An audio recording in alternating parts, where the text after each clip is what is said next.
Friends, good morning. ఇప్పుడైతే టమాటా చట్నీ చూపిస్తా. First అయితే నేను కొన్ని పల్లీలు వేసుకున్నా ఫ్రెండ్స్. ఆయిల్ కొంచెం హీట్ చేసి పల్లీలు వేసుకోవాలి.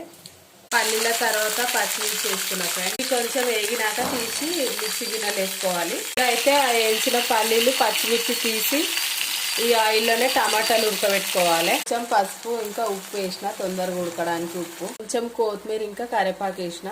ఎల్లిపాయలు వేసుకుంటున్నా. ఆల్రెడీ నేను దీంట్లో వేసుకున్నా. ఇప్పుడు ఈ కొన్ని కూడా వేసి కొంచెం ఈ సైజ్ అంతా చింతపండు వేసుకోవాలి. వేస్తున్నా. ఉడికేటప్పుడే వేడికి మెత్తగా అయిపోతుంది అనమాట. నానబెట్టుకోవాలని అవసరం లేదు.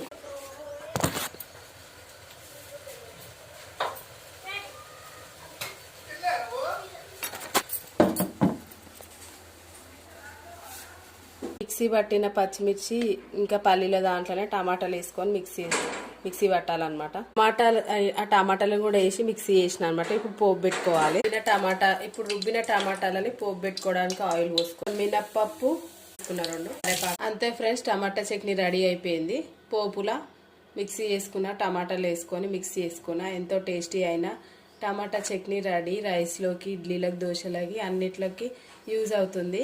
ట్రై చేయండి. బాయ్.